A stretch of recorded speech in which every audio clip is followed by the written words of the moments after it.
Hey guys, this is Sonu Ahlawat. हर Sunday की तरह लेकर आ चुका हूं दी कंटर पे शो का एपिसोड नंबर 46, जिसमें हम लास्ट वीक यानी कि 29 अगस्त से लेकर 5 सितंबर तक के सभी मोस्ट इंपोर्टेंट एकदम फिल्टर्ड करंट इवेंट्स डिटेल के साथ डिस्कस करने वाले हैं, जो कि आपके हर एक एग्जाम के लिए बहुत ज्यादा इंपोर्टेंट रहेंगे। तो आज के एपिसोड का पीडीएफ फाइल हिंदी और इंग्लिश दोनों ही एडिशन में वे टू सक्सेस के टेलीग्राम ग्रुप में मिल जाएगा, लिंक डिस्क्रिप्शन बॉक्स में है। तो चलिए यार फटाफट आज का एपिसोड शुरू कर दिया, क्योंकि बहुत ही ज्यादा इंटरेस्टिंग और इंपोर्टेंट है। और एक और इंपोर्टेंट बात, आज 5 सितंबर है, तो आज रात 9 बजे तक आपको 15% डिस्काउंट मिल रहा है करंट अफेयर की बुक के ऊपर, और ये लास्ट डे है। ठीक है, जन्माष्टमी पे शुरू हुआ था, तो अगर परचेज नहीं किया तो फटाफट परचेज कर लीजिए, लिंक डिस्क्रिप्शन बॉक्स में है। बुक फ्लिपकार्ट पर भी अवेलेबल है। तो चलिए शुरू करते हैं भाई। फर्स्ट इंपोर्टेंट करंट इवेंट है, केंद्रीय आयुष मंत्री सर्बानंद सोनोवाल ने हाल ही में विज्ञान भवन में Y break mobile application launch किया। यह टर्म याद रखिएगा, वाई ब्रेक।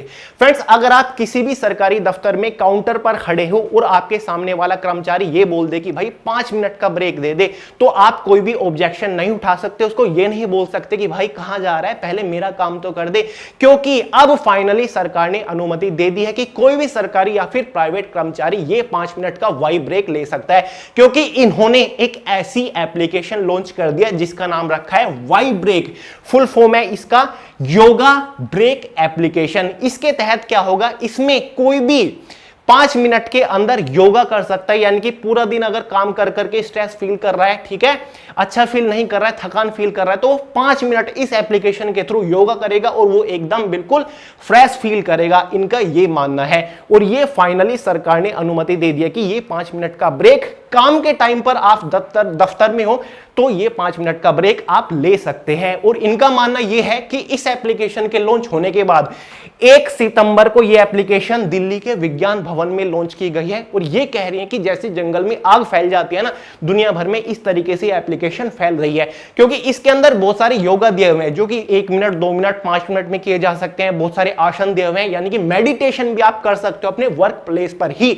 ये फैसिलिटीज में दिया हुआ, यानी कि सामने एक्सपर्ट बैठा होगा ऑलरेडी, जो कि आपको योगा के तरीके बताएगा, योगा करने का तरीका बताएगा कि कैसे आप अपने काम के टाइम पर भी रिलैक्स फील कर सकते हो, आप एकदम स्ट्रेस लेस हो सकते हो। ठीक है, तो बढ़िया एप्लीकेशन है मेरे अकॉर्डिंग तो। और साथ ही इसमें मतलब फुट ट्रैकिंग, स्टेप ट्रैकिंग का भी फंक्शन दिया हुआ है कि आप चल रहे हो, आपके पास अपना मोबाइल है, तो आप अपने स्टेप काउंट कर सकते हो कि आज आपने कितना चला, कितने स्टेप आज आपने किए।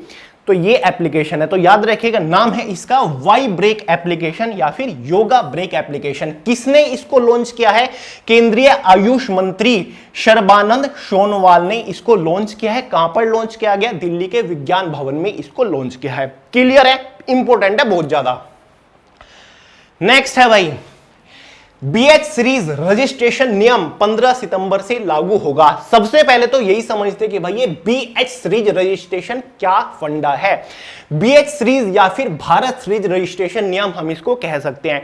अब तक आपने बहुत सारी गाड़ियों पर जो नंबर प्लेट पर नंबर लिखा हुआ देखा होगा, वो ऐसे लिखा होता है, जैसे कि यूपी की अगर गाड़ी है, रजिस्ट्रेशन उत्तर प्रदेश में हुआ है तो यूपी ऐसे लिखा होता है, और यहां पर जिले का डिस्ट्रिक्ट कोड लिखा होता है, यूपी 19, यूपी 12, यूपी 17, इस तरीके से। या फिर उत्तराखंड के है तो यूपी यूके कुछ करके या फिर एचआर कुछ करके नंबर शुरू होता है। लेकिन अब जो बीएच सीरीज रजिस्ट्रेशन होगा, इसके तहत बीएच से नंबर शुरू होगा। स्टेट का अगर रजिस्ट्रेशन है तो स्टेट का यहां पर डिजिट लिखी होती है, मतलब अल्फाबेट लिखे होते हैं।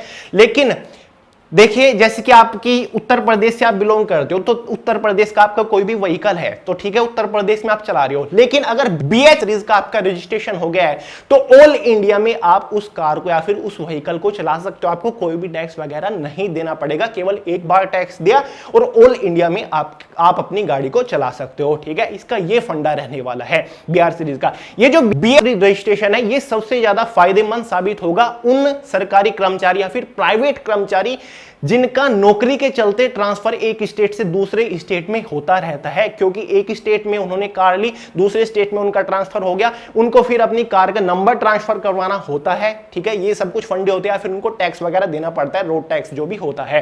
तो उसी से बचने के लिए इन्होंने बीएच सीरीज रजिस्ट्रेशन शुरू किया है। सवाल ये उठता है कि भाई ये बीएच सीरीज रजिस्ट्रेशन नियम किसने लागू किया है?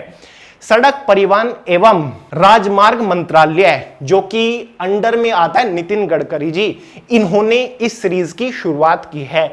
तो भाई 15 सितंबर से ये नियम लागू हो जाएगा, यानी कि 15 सितंबर से ये रजिस्ट्रेशन लागू हो जाएगा। अगर कोई भी नया व्हीकल, नई कार खरीद रहा है तो वो BH सीरीज का रजिस्ट्रेशन करवा सकता है, यानी कि ऑल इंडिया का रजिस्ट्रेशन करवा सकता है।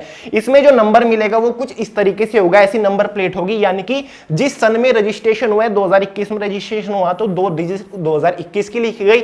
BH सीरीज है तो BH भारत सीरीज लिखा जाएगा, बाकी 4 डिजिट और 2 अल्फाबेट इसमें रहने वाले हैं। इस तरीके से नंबर प्लेट रहेगी। तो एग्जाम में गारंटीडली क्वेश्चन पूछा जाएगा कि भाई हाल ही में BH रजिस्ट्रेशन नियम किसने शुरू किया है। तो याद रखिएगा, सड़क परिवहन एवं राजमार्ग मंत्रालय, नितिन गडकरी जी ने इसको शुरू किया है। और ये है क्या, ये भी मैंने आपको बता दिया है।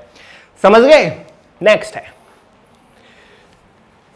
बॉलीवुड अभिनेता सोनू सूद देश के मेंटोर अभियान का ब्रांड एम्बेसडर बनाए गए, ठीक, या फिर बने हैं।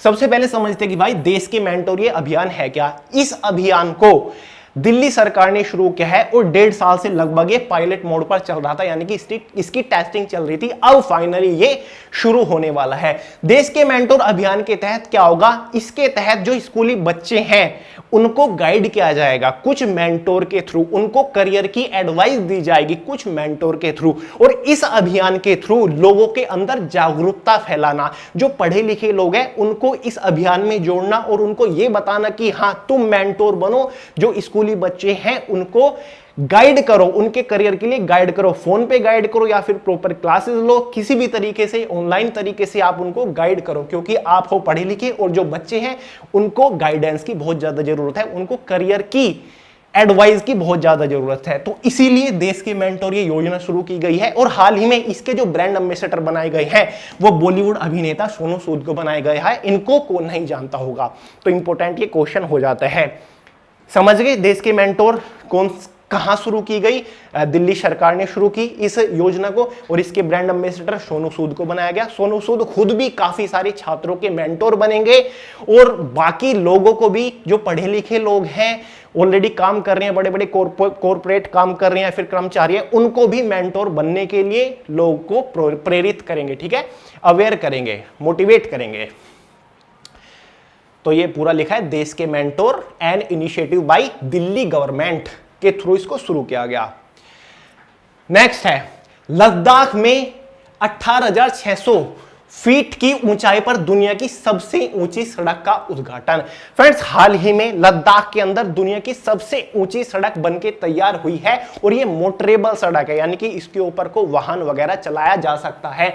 ये कितनी ऊंचाई पर है, लगभग 18,600 फीट की ऊंचाई पर यह सड़क बनके तैयार हुई है और यह अपने आप में रिकॉर्ड है, क्योंकि यह दुनिया की सबसे ऊंचाई पर बनी हुई सड़क है। इस सड़क को किसने बना के तैयार किया है, इंडियन आर्मी की एक रेजिमेंट ने तैयार किया है। उस रेजिमेंट के लगभग 50 के आसपास इंजीनियरों ने इसको तैयार किया है। हाल ही में इसका उद्घाटन हुआ है, dedicated to people of Ladakh, यानी कि लद्दाख के आदमियों को, लद्दाख की जनता को ये सड़क डेडिकेट की गई है। सबसे पहले इस सड़क के बारे में समझते हैं। ये सड़क कहां पर बनी है, किस शहर को कौन सी झील के साथ जोड़ता है वो देखते हैं। यह सड़क लेह जिंगराल तांग तेशे, ठीक है, लेह एक डिस्ट्रिक्ट है लद्दाख की, जहां जिंगराल तांग तेशे एक जगह पड़ती है, उस जगह को केला दरार, देखिए ये जो सड़क बनके तैयार हुई ना दुनिया की सबसे ऊंची सड़क, ये केला दरार, लद्दाख में एक दरार पड़ती है, दर्रा पड़ता है, केला दर्रा, याद रखिएगा, केला दर्रा, ठीक है, उससे ये होकर गुजरती है, यानी कि उसी के बीच से ये सड़क बनाई गई है। पहले दर्रे होते थे, ठीक है, लेकिन अब सड़क बना दी गई है। वहां पर दर्रे को पार करते पेंगोंग झील, एक लेक के अंदर झील पड़ती है पेंगोंग, ठीक है, पेंगोंग झील तक 41 किलोमीटर की दूरी को कम करेगी। तो सीधा सीधा ये कह सकते हैं कि लेक को पेंगोंग झील तक जोड़ने का काम ये सड़क करेगी और केला दरार से होते हुए ये सड़क जा रही है और 41 किलोमीटर का रास्ता कम कर देगी ये सड़क, क्लियर है, समझ गए? ऊंचाई आप समझ गए होंगे 18,600 फीट पर यह सड़क बनी है। हाल ही में 2-3 एपिसोड पहले मैंने आपको यह भी बताया था कि दुनिया की एक और सबसे ऊंची सड़क बना के BRO बॉर्डर रोड ऑर्गेनाइजेशन ने इतिहास रच दिया है। पूर्वी लद्दाख में वो सड़क बनी है, 19,300 फीट की ऊंचाई पर वो सड़क बनी है। उसके बारे में बता दूं, देखिए ये वो है, BRO ने इस सड़क को बनाया है। ये उमलिंगला दर्रे से होकर गुजरती है, ठीक है? ये उमलिंगला दर्रे से होकर गुजर रही है और ये केला दर्रे से होकर गुजर रही है, ठीक है? तो दोनों ही लद्दाख के अंदर सबसे ऊंची सड़क है ये। और अब ये देखिए उसी सड़क के बारे में बता रहा हूं जो BRO ने बनाई। अब पूर्वी लद्दाख में उमलिंगला दर्रे पर 19,300 फीट की ऊंचाई पर स्थित है। इस ऊंचे पहाड़ी दर्रे से होते हुए BRO ने 52 किलोमीटर लंबी पक्की सड़क बनाई है, ठीक है? BRO ने 52 किलोमीटर की ये सड़क है, ठीक है? उमलिंगला दर्रे से होकर जो गुजर रही है। तो दो अलग अलग सड़क है, एक को BRO ने बनाया है, एक को इंडियन आर्मी ने बनाया है। इंडियन आर्मी ने जो बनाई है वो केला दर्रे से होकर गुजर रही है, जो BRO ने बनाया है वो उमलिंगला दर्रे से होकर गुजर रही है। BRO ने जो सड़क बनाई है वो 19,300 फीट की ऊंचाई पर है और जो इंडियन आर्मी ने सड़क बनाई है लद्दाख के अंदर वो 18,600 फीट की ऊंचाई पर बनाई है। समझ गए? दोनों अलग अलग सड़कें हैं भाई, याद रखिएगा। नेक्स्ट है, इंपॉर्टेंट है बहुत ही। अवनी लेखरा ने रचा इतिहास, टोक्यो पैरालंपिक 2020 शूटिंग में भारत को दिलाया पहला स्वर्ण पदक। आपको पता है 24 अगस्त से लेकर 5 सितंबर तक पैरा ओलंपिक्स टोक्यो 2020 चल रहे हैं, यानी कि आज ही लास्ट दिन है पैरा ओलंपिक्स का। और अब तक भारत ने लगभग 19 मेडल पैरा ओलंपिक्स के अंदर जीत लिए हैं और 5 गोल्ड मेडल भारत के पास आ चुके हैं। तो काफी बढ़िया परफॉर्मेंस रही है टोक्यो पैरालंपिक्स 2020 में भारत की, जिसमें भारत को पहला गोल्ड मेडल जिताने वाली है अवनी लेखरा, जो कि आप स्क्रीन के ऊपर देख रहे हो। ये है अवनी लेखरा, जयपुर की रहने वाली। इन्होंने 10 मीटर एयर राइफल के कंपटीशन में भारत को पहला गोल्ड मेडल जीता है। और इतना नहीं, इन्होंने ही 50 मीटर एयर राइफल में ब्रॉन्ज मेडल भी जीता है। यानी कि अवनी लेखरा ने पैरालंपिक्स में 2 मेडल जीते हैं, एक गोल्ड मेडल, एक ब्रॉन्ज मेडल। इसलिए यह बहुत इंपॉर्टेंट हो जाता है। गोल्ड मेडल जीता है 10 मीटर की एयर राइफल में और ब्रॉन्ज मेडल जीता है 50 मीटर की एयर राइफल कंपटीशन में। और इन्होंने बहुत सारे रिकॉर्ड भी बना दिए हैं। इसी के चलते आप देखिए अवनी पैरालंपिक खेलों में स्वर्ण पदक जीतने वाली पहली भारतीय महिला बन गई है। यानी कि अब तक पैरा ओलंपिक में गोल्ड मेडल जीतने वाली अवनी लेखरा पहली महिला बन गई हैं, पहली भारतीय महिला। भारत का इन खेलों की निशानेबाजी प्रतिस्पर्धा में पहला पदक है। यानी कि अब तक पैरा ओलंपिक में पहला पदक है ये निशानेबाजी में। पैरालंपिक खेलों में भारत का ये निशानेबाजी के अंदर पहला पदक अवनी लेखरा ने दिलाया। टोक्यो पैरालंपिक में यह देश का पहला स्वर्ण पदक है। बता चुका हूं पैरालंपिक खेलों में पदक जीतने वाली यह तीसरी भारतीय महिला, यानी कि अब तक पैरालंपिक में कोई भी मेडल जीतने वाली अवनी तीसरी महिला बन चुकी है। तो यार अपने आप में बहुत सारे रिकॉर्ड बनाए यार। जब मैं इनको देखता हूं ना अंदर से एक जबरदस्त मोटिवेशन आता है। आपको नहीं आता? मतलब देखिए डिसेबल होने के बावजूद भी मतलब गोल्ड मेडल जीत रहे हैं और बिल्कुल भी ये नहीं मानते कि यार हम में कुछ कमी है। डेफिनेटली 2012 के अंदर एक कार एक्सीडेंट में इन्होंने अपने पैर खो दिए थे, उसके बाद व्हील चेयर का सहारा इनको लेना पड़ रहा है और 2015 से ही इन्होंने डिसाइड किया कि भाई निशानेबाजी में जाना है और ओलंपिक में इन्होंने फाइनली गोल्ड मेडल जीता और ब्रॉन्ज मेडल भी जीता। नेक्स्ट है, भारतीय सेना ने 100 से ज्यादा स्काई स्ट्राइकर ड्रोन के लिए समझौता किया। स्काई स्ट्राइकर होते क्या हैं? ये एक तरीके के ड्रोन होते हैं जो कि हवा से धरती पर वार कर सकते हैं, ठीक है? यानी कि बहुत बढ़िया गोला बारूद लेके उड़ सकते हैं, मिसाइल लेके उड़ सकते हैं और लगभग 5 से 10 किलो तक का गोला बारूद ये लेके उड़ सकते हैं और धरती पर टैंक वगैरह को आसानी से उड़ा सकते हैं, यानी कि अटैक कर सकते हैं। इनको ही स्काई स्ट्राइकर बोलते हैं। 2019 में भारत ने पाकिस्तान के ऊपर ये किया था, जिसके बाद लोगों को पता चल गया दूसरे देशों को भी भारत की पावर के बारे में। और जो स्काई स्ट्राइकर हैं इनको एक और नाम से जाना जाता है सुसाइड ड्रोन।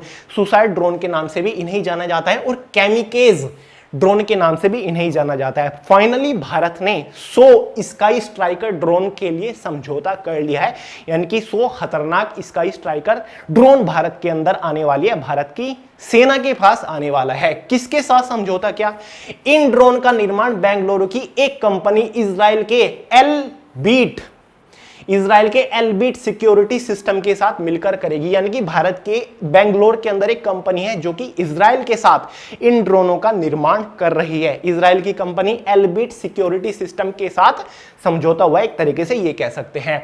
ये जो ड्रोन है इनकी जो रेंज है लगभग 100 किलोमीटर तक की रेंज है, यानी कि 100 किलोमीटर तक की रेंज तक ये उड़ सकते हैं बहुत ही आसानी से। साथ ही 5 से 10 किलोग्राम तक का ये गोला बारूद लेके उड़ सकते हैं, यानी कि जो छोटी छोटी मिसाइल वगैरह है वो लेके उड़ सकते हैं। और इसका स्काई स्ट्राइकर 10 मिनट में 20 किलोमीटर की दूरी तक पहुंच सकता है, यानी कि इसकी स्पीड है 10 मिनट में 20 किलोमीटर की दूरी तक ये पहुंच सकता है। 1 मिनट में 2 किलोमीटर तक की दूरी ये तय कर सकता है। तो बढ़िया स्पीड है यार इसके अंदर। तो खतरनाक चीज है ये भी स्काई स्ट्राइकर। तो बहुत ही जल्दी 100 भारत के पास आने वाले हैं। नाम मैंने आपको बता दिया, सुसाइड ड्रोन से भी एग्जाम में पूछा जा सकता है, तो स्काई स्ट्राइकर को ही बोला जाता है सुसाइड ड्रोन भी। तो भाई हमारे इंपोर्टेंट डेज आ गए। इस वीक जितने भी इंपोर्टेंट दिन रहे होंगे, दिवस रहे महत्वपूर्ण, वो कवर कर ले। 2 सितंबर को विश्व भर में विश्व नारियल दिवस मनाया जाता है। सुनने में आपको अजीब लग रहा होगा और मेरे हिसाब से आपने पहली बार सुना होगा कि विश्व के अंदर वर्ल्ड कोकोनट डे के रूप में मनाया जाता है। तो भाई 2 सितंबर को मनाया जाता है वर्ल्ड कोकोनट डे। और ये दिन इसलिए मनाया जाता है ताकि लोगों के अंदर अवेयरनेस फैलाई जा सके कोकोनट को लेकर, कि जो कोकोनट है, नारियल है, वो हमारी स्वास्थ्य के लिए कितना जरूरी है। कोकोनट की महत्वता लोगों को समझाने के लिए, ज्यादातर बीमारी में कोकोनट काम आता है, इसलिए लोगों को जागरूक करना है कि भाई नारियल बहुत ज्यादा जरूरी है, इसका सेवन बहुत ज्यादा जरूरी है, इसके फायदे लोगों को बताए जाते हैं इस दिन। इस बार इसका जो थीम था वर्ल्ड कोकोनट डे का वो थोड़ा बड़ा था। देखिए, building a safe, inclusive, resilient and sustainable coconut community amid कोविड-19 पैंडेमिक एंड बियॉन्ड। ये लंबा सा इसका थीम था। हो सके तो याद कर लीजिएगा, हो सके तो नोट करके रट्टा मार लीजिएगा, ठीक है। तो भाई याद रखिएगा 2 सितंबर को वर्ल्ड कोकोनट डे के रूप में मनाया जाता है। अगला 30 अगस्त को राष्ट्रीय लघु उद्योग दिवस मनाया जाता है। हाल ही में 30 अगस्त गया, इसी दिन national small industry day, national, world की बात नहीं हो रही है, नेशनल यानी कि केवल भारत के अंदर ही मनाया जाता है 30 अगस्त को नेशनल स्मॉल इंडस्ट्री डे। यानी कि जो छोटे उद्योग हैं उनको बढ़ावा देने के लिए, छोटे उद्योग है उनको मोटिवेट करने के लिए, लोगों के अंदर अवेयरनेस फैलाने के लिए, जो स्टार्टअप है उनको शुरू करने के लिए, और जो छोटे लघु उद्योग है उनको बढ़ावा देने के लिए, और साथ ही उनकी मदद करने के लिए, आगे बढ़ने के लिए कदम उठाए जाते हैं। तो लोगों में भी जागरूकता फैलाई जाती है कि हो सके तो जितने भी छोटे उद्योग हैं उनको बढ़ावा दे, उनमें मदद कर, उन्हें बढ़ाने के लिए। तो 30 अगस्त को नेशनल स्मॉल इंडस्ट्री डे मनाया जाता है। आज भी भाई 5 सितंबर है, तो क्या आपको पता है बिना इंटरनेट के ऊपर देखे कि आज भारत के अंदर कौन सा दिवस सेलिब्रेट किया जा रहा है? बता सकते हो? इजी सा है वैसे यार, स्कूल से आपको पता है 5 सितंबर को भारत के अंदर कौन सा दिवस सेलिब्रेट किया जाता है। बिना कहीं सर्च किए बताइएगा अगर आपको पता हो, ठीक है। तो बताइए अभी कमेंट करके 5 सितंबर को कौन सा दिवस मनाया जाता है, आज कौन सा दिवस मनाया जा रहा है। नेक्स्ट है असम सरकार का बड़ा फैसला, राजीव गांधी राष्ट्रीय पार्क का नाम होगा ओरंग नेशनल पार्क या फिर ओरंग राष्ट्रीय उद्यान। असम एक ऐसा राज्य है भारत का जिसके अंदर मेरे हिसाब से सबसे ज्यादा नेशनल पार्क है, और सबसे पॉपुलर मानस नेशनल पार्क भी असम के अंदर ही है, जो कि हाथियों के लिए बहुत ज्यादा फेमस है। और साथ ही एक काजीरंगा नेशनल पार्क है जो कि एक सींग वाले गैंडे के लिए बहुत ज्यादा पॉपुलर है। तो 6 के आसपास शायद नेशनल पार्क है अगर मैं सही हूं असम के अंदर, उनमें से एक है राजीव गांधी राष्ट्रीय पार्क।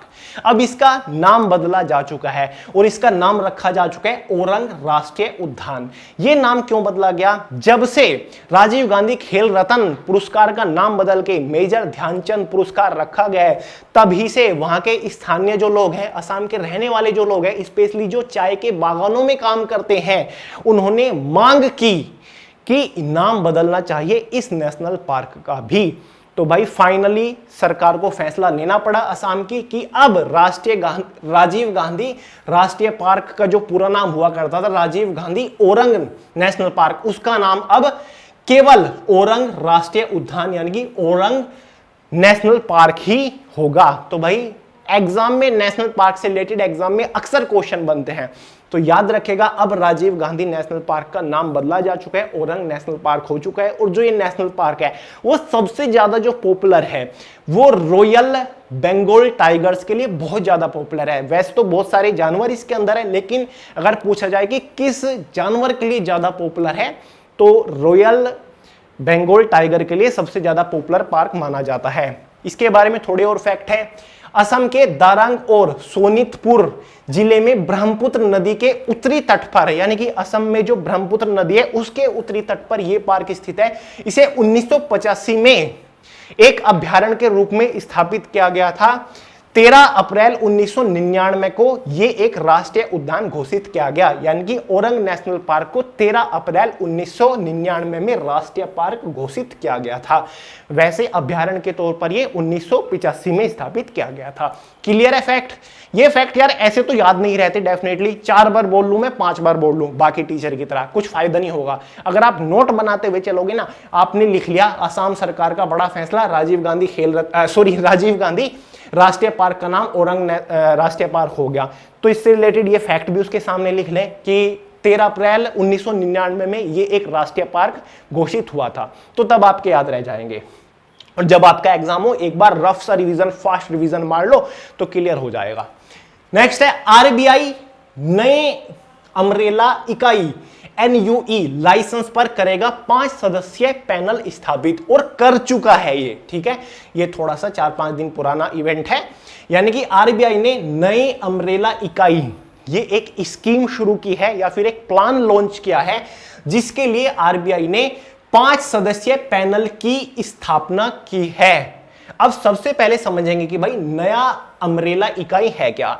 इंग्लिश में short form NUE, full form है इसकी न्यू अमरेला एंटिटीज। एंटिटीज का मतलब होता है संस्थाएं, संस्था।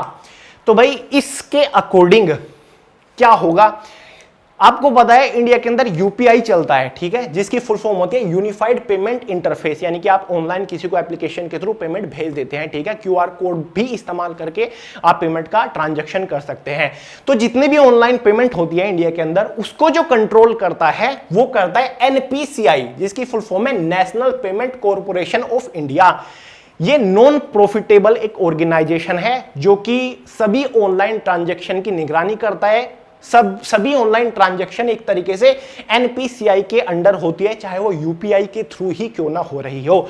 तो आरबीआई ने न्यू अमरेला एंटिटीज स्कीम के तहत यह फैसला किया है कि खुद का NPCI जैसा एक ऑर्गेनाइजेशन गठन करेंगे, खुद का यूपीआई यानी कि एक ऑनलाइन ट्रांजैक्शन इंटरफेस विकसित किया जाएगा, जो कि छोटे व्यापार है यानी कि जो रिटेलर हैं छोटे, उनकी पेमेंट में हेल्प करेगा। ठीक है, उनके लेन देन में बहुत ज्यादा हेल्प करेगा, उनके लिए बहुत ज्यादा फायदेमंद होगा, स्पेशली छोटे उद्योग या फिर छोटे जो रिटेलर होते हैं उनकी हेल्प बहुत ज्यादा करेगा। और इसके लिए एक प्रॉपर गठन भी किया जाएगा जो कि NPCI जैसे ही होगा, यानी कि एक तरीके से आरबीआई का प्लान है NPCI को कॉम्पीट करने का। ठीक है, इसके जैसा ही एक प्लान होगा, इसके जैसा ही एक यूपीआई सिस्टम बनाया जाएगा अलग, और साथ ही एक ऐसे ही ऑर्गेनाइजेशन NPCI जैसी बनाएगी जो कि ऑनलाइन ट्रांजैक्शन को कंट्रोल करेगी, उसके ऊपर निगरानी रखेगी। और इस पूरे सिस्टम के ऊपर बनाने के लिए, इस पूरे सिस्टम के ऊपर नजर बनाने के लिए, ठीक है, इस पूरे सिस्टम की जिम्मेदारी के लिए आरबीआई ने एक 5 सदस्यों का पैनल स्थापित कर दिया, जिसमें 5 लोग रहेंगे, वो इसके ऊपर निगरानी रखेंगे, यानी कि इसकी जिम्मेदारी उन 5 सदस्यों की रहेगी। और ये जो 5 सदस्यों का पैनल है, इसकी अध्यक्षता कौन कर रहा है, वो आरबीआई के जो चीफ जनरल मैनेजर हैं या फिर मुख्य महाप्रबंधक है पी वासुदेवन। आरबीआई के मुख्य प्रबंधन कौन है या फिर चीफ जनरल मैनेजर कौन है, यह है वासुदेवन, पी वासुदेवन है, और ये इस पैनल की अध्यक्षता करेंगे। समझ गए कि भाई नया अमरेला इकाई है क्या। और ये भी एग्जाम में आ सकता है कि भाई न्यू अमरेला इकाई की शुरुआत किसने की, आरबीआई ने इसकी शुरुआत की। NUE का मतलब क्या है, न्यू अमरेला एंटिटीज इसका मतलब है। और ये क्या रहने वाला है, एक पेमेंट का मेथड रहेगा जो कि यूपीआई की तरीके से काम करेगा। नेक्स्ट है, खेल मंत्री अनुराग सिंह ठाकुर ने fit India mobile application launch किया। 29 अगस्त को भारत के अंदर खेल दिवस के रूप में मनाया जाता है, तो 29 अगस्त को ही youth affair and sport minister Anurag Thakur ने fit India mobile application launch की है। ये ऐसी मोबाइल एप्लीकेशन है, इसके थ्रू लोगों को अवेयर किया जाएगा कि भाई फिटनेस के ऊपर ध्यान दो, डेली 30 मिनट 1 घंटा फिटनेस को दो, डेली एक्सरसाइज करो। इस एप्लीकेशन के अंदर आप अपनी फिटनेस को ट्रैक कर सकते हो, आपने डेली कितनी एक्सरसाइज की। एक तरीके से ये एप्लीकेशन आपको पुश भी करेगी डेली फिजिकली वर्क करने के लिए, डेली एक्सरसाइज करने के लिए, डेली फिटनेस के ऊपर ध्यान रखने के लिए। साथ ही इस एप्लीकेशन के अंदर आप खुद को दूसरों के साथ कंपीट कर सकते हो। कोई वहां पर आपको मिलेगा, उसका स्टेटस क्या चल रहा है फिटनेस का, वो डेली क्या क्या कर रहा है, वो डेली क्या क्या फिटनेस के लिए कर रहा है, आप खुद को उसके साथ कंपीट कर पाओगे। इस एप्लीकेशन के अंदर कुछ ऑटो सेंसर्स, नेविगेशन सिस्टम भी लगाए गए हैं, यानी कि ये आपके स्टेप वगैरह भी ट्रैक करेगा। अगर आप मोबाइल अपने साथ लेकर चल रहे हो, ये एप्लीकेशन आपने एक्टिवेट की हुई है, तो ये आपके स्टेप भी काउंट करेगा, जो कि आजकल की स्मार्ट वॉच वगैरह करती है, इनमें तो सेंसर होते हैं। वैसे मोबाइल एप्लीकेशन पहले से ही बहुत सारी ऑलरेडी चल रही है, लेकिन फिट इंडिया जो ये मोबाइल एप्लीकेशन है, इसमें भी ये दिया जाएगा। यानी कि एक तरीके से ये आपका इंडिविजुअल ट्रेनर कम फिटनेस कोच रहने वाली है एप्लीकेशन। ठीक है, इंडिविजुअल ट्रेनर कम फिटनेस कोच ये एप्लीकेशन रहेगी। और ये फिट इंडिया मूवमेंट के तहत क्या गया, 2 साल हो गए फिट इंडिया मूवमेंट को। फिट इंडिया मूवमेंट के तहत लोगों को जागरूक करना होता है कि फिटनेस के ऊपर ध्यान दो, डेली कुछ ना कुछ फिटनेस के लिए करो, चाहे आधा घंटा ही फिटनेस को दो। ठीक है, और हाल ही में फिट इंडिया फ्रीडम रन 2.0 भी हुआ था, जिसमें जो संस्थाएं हैं बड़ी बड़ी जो कि सिखाती हैं, एकेडमिक है, जैसे कि एनसीसी हो गया या फिर बड़े बड़े कॉलेज हो गए, उनके लोगों ने इसमें भाग लिया था। यानी कि freedom fit India freedom run movement में डेली वो 5-5 किलोमीटर की रनिंग करते थे, जिससे लोगों के अंदर अवेयरनेस होती थी कि हाँ डेली हमें भी फिटनेस के लिए कुछ ना कुछ करना चाहिए। तो भाई याद रखिएगा, फाइनली फिट इंडिया मूवमेंट के तहत fit India mobile application launch हो गई है। किसने इस एप्लीकेशन को लॉन्च किया, एग्जाम में क्वेश्चन बनेगा। खेल मंत्री अनुराग सिंह ठाकुर ने इस एप्लीकेशन को लॉन्च किया 29 अगस्त भारतीय खेल दिवस के उपलक्ष्य में इस एप्लीकेशन को लॉन्च किया गया। नेक्स्ट चले, सुमित अंतिल ने टोक्यो ओलंपिक में जैवलिन थ्रो में गोल्ड मेडल जीता। भाई पहले ओलंपिक में गोल्ड मेडल जीता था किसने, नीरज चोपड़ा ने। और फाइनली जैवलिन थ्रो में ही सुमित अंतिल, जो कि आप स्क्रीन पर देख रहे हो, इन्होंने गोल्ड मेडल भारत को जिता दिया है पैरा ओलंपिक्स में। इनके बारे में थोड़ा सा जानते हैं। सबसे पहले तो यही, जैसे ही इन्होंने गोल्ड मेडल जीता ना पैरा ओलंपिक्स में, जो हरियाणा सरकार का, क्योंकि हरियाणा सोनीपत से ही ये बिलोंग करते हैं, तो हरियाणा सरकार ने अनाउंसमेंट कर दी है कि सुमित अंतिल को 6 करोड़ रुपए की धनराशि दी जाएगी, क्योंकि इन्होंने भारत का नाम रोशन जो किया है। इनके बारे में जानते हैं। सोनीपत के सुमित ने 7 साल की उम्र में ही पिता को खो दिया था, तो मतलब पहले से स्ट्रगल है इनकी लाइफ में। कुश्ती में करियर बनाना चाहते थे, लेकिन 2015 में हुए हादसे से पैर खो दिए। देख रहे हो आप, इसी वजह से कहता हूं मैं, कितना मोटिवेशन मिलता है यार। मतलब ये बंदे हार नहीं मानते, और आप एक वैकेंसी नहीं आती, एक एग्जाम कैंसिल हो जाता है, फिर एक एग्जाम नहीं निकलता तो डिमोटिवेट होके बैठ जाते हो, डिसअपॉइंट हो जाते हो कि यार ये एग्जाम मुझसे नहीं निकला तो वो एग्जाम कहां से निकलेगा, छोड़ो मैं नहीं करता, मैं नहीं भरता इसके लिए फॉर्म। तो यार करते रहिए, ठीक है, मेहनत करते रहिए, पढ़ते रहिए, डेफिनेटली आप भी फोड़ोगे। तो फिर भाला फेंक की ट्रेनिंग शुरू की और स्वर्ण पदक तक का सफर तय किया। यानी कि पहले ये बनना चाहते थे एक रेसलर, उसके बाद 2015 में इनके साथ हादसा हुआ, इन्होंने अपना पैर खो दिया। फाइनली इन्होंने डिसाइड किया 2015 के बाद कि भाला फेंक में अपना करियर बनाना है, और 6 साल के अंदर ही भाला फेंक में भारत को गोल्ड मेडल इन्होंने जिता दिया। देखिए इतना लंबा सफर नहीं है। इन्होंने भाला फेंक में जो रिकॉर्ड बनाया है, हाँ इन्होंने पैरा ओलंपिक्स में भाला फेंक में रिकॉर्ड बनाया है। इन्होंने जो फाइनल भाला फेंका वो 68.55 मीटर भाला फेंक कर ये रिकॉर्ड बना दिया है वर्ल्ड वाइड के अंदर। क्लियर है, बहुत सारे रिकॉर्ड भी इन्होंने तोड़े हैं। तो याद रखेगा, नाम है इनका सुमित अंतिल। एग्जाम में क्वेश्चन ये भी बनेगा कि सुमित अंतिल जिन्होंने पैरा ओलंपिक में गोल्ड मेडल जीता, वो कौन से खेल से संबंधित है। तो याद रखिएगा, जैवलिन थ्रो यानी कि भाला फेंक खेल से ये संबंधित है, और इन्होंने गोल्ड मेडल भारत को दिलाया है पैरा ओलंपिक्स में। नेक्स्ट है, हिमाचल प्रदेश 100% कोविड-19 टीकाकरण करने वाला देश का पहला राज्य बन गया है। देश का पहला राज्य हिमाचल प्रदेश बन गया है, जिसने 100% टीकाकरण कर लिया है।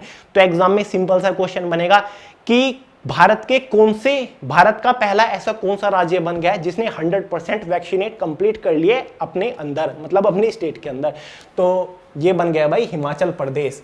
ठीक है, हिमाचल प्रदेश। लगभग हिमाचल प्रदेश ने, लिखा तो है मैंने, राज्य में 54.32 लाख लोगों के कम से कम एक डोज पूरी हो चुकी है, जबकि हिमाचल प्रदेश में 17 लाख से अधिक लोगों को कोरोना का टीका की दूसरी डोज भी दी जा चुकी है। तो थोड़े दिन में मतलब दोनों डोज 100% कंप्लीट हो जाएंगी। तो यार गजब का काम किया हिमाचल प्रदेश ने। मैं भी यार एक स्टेट में गया हुआ था, वहां पर पता क्या हो रहा था, जो हमारा स्टेट है, मैं यूपी में बिलोंग करता हूँ, हमारे शहर में बहुत सारे लोग अब भी ऐसे बैठे हुए हैं जो कि वैक्सीन नहीं लगवा रहे हैं, मतलब 40+ है लेकिन वैक्सीन लगवाने नहीं जा रहे हैं। एक स्टेट के अंदर गया मैं, वहां पर यार लोग अवेयर कर रहे हैं, ठीक है, मतलब लोग अनाउंसमेंट कर रहे हैं, ठीक है, रिक्शा के ऊपर वो लगा के पूरा अनाउंसमेंट कर रहे कि वैक्सीनेशन करिए, वैक्सीनेशन बहुत जरूरी है, और डेफिनेटली लोग भी जा रहे हैं। तो हिमाचल प्रदेश भी ऐसा ही राज्य है जिसमें लोगों को अवेयर किया गया। जो वहाँ के स्थानीय डॉक्टर थे उन्होंने बहुत ज्यादा लोग को अवेयर किया, वैक्सीन घर घर जाके उन्होंने वैक्सीन लगाई, कैंप लगाए घर घर जाकर। तो यार बढ़िया कदम इन्होंने उठाया। तो यार जल्दी ही सभी का वैक्सीनेशन कंप्लीट हो जाए ताकि कोविड-19 की थर्ड वेव से बचा जा सके। फाइनली बात करते हैं आज के लास्ट इंपॉर्टेंट करंट इवेंट के बारे में। श्रीलंका ने हाल ही में भोजन की कमी पर आपातकाल की स्थिति घोषित की। फ्रेंड्स, एग्जाम में गारंटीली क्वेश्चन बनेगा, हाल ही में भारत के कौन सी पड़ोसी देश में इकोनॉमिक इमरजेंसी लगाई गई? तो उस पड़ोसी देश का नाम है श्रीलंका। और फ्रेंड्स, इतनी बुरी तरीके से श्रीलंका के अंदर भोजन की कमी हुई है कि लोग राशन की दुकान के बाहर इस तरीके से लाइन लगा के खड़े हैं और उनको भोजन तक नहीं मिल रहा है। जिसके बाद श्रीलंका की सरकार ने भी जो रिटेलर है, जो कि भोजन की जमाखोरी कर लेते हैं, उनके ऊपर कार्रवाई शुरू कर दिया, उनकी धरपकड़ शुरू कर दी, यानी कि एक ऐसे पैनल की गठन कर दिया है कि जो लोग जमाखोरी कर रहे हैं उनको कड़ी से कड़ी सजा दी जाएगी, उनके ऊपर जुर्माना भी बढ़ा दिया गया है। और फ्रेंड्स, ये जो इकोनॉमिक इमरजेंसी श्रीलंका के अंदर लगी है, इसका बड़ा कारण यह भी है कि श्रीलंका के जो निजी बैंक है, प्राइवेट बैंक है, उनके पास जो विदेशी मुद्रा है वो खत्म हो गई है। जिसके बाद से जो इंपोर्ट हो रहा है श्रीलंका के अंदर, जो राशन वगैरह जो भी इंपोर्ट हो रहा है बाहर से, विदेशों से, उसकी कीमत नहीं चुका पा रहा है श्रीलंका। इस वजह से ये इकोनॉमिक इमरजेंसी श्रीलंका के राष्ट्रपति को अनाउंस करनी पड़ी। और इतना ही नहीं फ्रेंड्स, ये भी देखा गया है, जो कुछ दिन गए हैं 4-5 दिन के अंदर ही, कि जो श्रीलंका की रुपए की वैल्यू है अमेरिकन डॉलर के कंपैरिजन में, वो लगभग 7.5% गिर चुकी है। बहुत ज्यादा बैठता है 7.5%। ठीक है, लगभग जो श्रीलंका के रुपए की वैल्यू है वो 1 अमेरिकन डॉलर के बराबर 200, लगभग 200 श्रीलंकन रुपए है।